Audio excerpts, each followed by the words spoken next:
Why do we want to believe some lies? Have you ever caught yourself believing something, deep down knowing it wasn't true? Maybe it was a story you heard about someone you admire.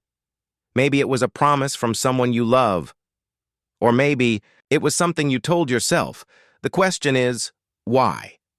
Why would any of us want to believe a lie? The truth is, the human mind is not a cold, logical machine. It's more like a skilled lawyer, and the lawyer's only job is to protect the client, and the client is you. That means your brain doesn't always ask, what's true? Sometimes it asks, what makes me feel better? And when that happens, a lie can start to look very attractive. The truth can be uncertain. It can be messy. It can make you feel uncomfortable. Think about how unsettling it is not to know what will happen next, in your job, in a relationship, or in life in general.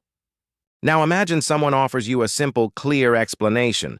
Even if it's not entirely true, it feels better than uncertainty. Psychologists have a name for this. They call it closure bias, our tendency to prefer a clear answer over an ambiguous one, even if that answer is wrong. It's why conspiracy theories can be so tempting. The real world is complex, unpredictable, and full of unknowns, but a neat, simple story, even if it's false, gives our brain a little sigh of relief. Sometimes, we also believe lies because they protect our self-esteem. We all want to think of ourselves as good, competent people. When the truth threatens that self-image, it's easier to accept a softer version of reality. Maybe a project you worked on failed. The truth might be, I didn't prepare enough, or I made a few bad decisions. But it feels better to say, the timing was bad, or they just didn't understand my vision. It's not necessarily that we're being dishonest. It's that our brains are wired to protect our sense of worth. This is called the self-serving bias. We take credit for our successes and shift the blame for our failures. Over time, we might even start believing our own excuses. Another reason? Belonging. Humans are social creatures. Thousands of years ago, being part of a group could mean the difference between life and death. Even today, belonging feels essential to our survival. If a group we love believes something, even without evidence, we might choose to believe it too. Why? Because disagreeing can mean rejection, and rejection feels dangerous. Think about it. People often share the same beliefs as their family, their friends, or their political group. It's not always about the truth, it's about connection. Believing the group's truth feels safer than standing alone with the actual truth. And sometimes we want to believe lies because of the emotional payoff. A lie can give us hope. It can make us nostalgic. It can make us excited about the future. Think of someone in a bad relationship who believes they'll change, they love me deep down. That belief may not be true, but it keeps hope alive. And hope can be addictive. Research shows that hope activates the brain's reward system. It releases dopamine, the same chemical we get from winning a game, eating chocolate, or hearing good news. That dopamine rush can make us cling to a pleasant lie far longer than we should. Then there's something psychologists call cognitive dissonance. This is the mental tension we feel when our actions and our beliefs don't match. Let's say you're a smoker. You know smoking is bad for your health. That's the truth. But you also want to keep smoking. To reduce that discomfort, your brain might start believing something like, it's not that bad, or my grandfather smoked and lived to 90. This isn't just about smoking. It happens in all areas of life. When reality and desire clash, our mind bends reality so we can feel at peace. And here's something else. The truth often requires effort. It takes research, questioning, and uncomfortable reflection. Lies are shortcuts.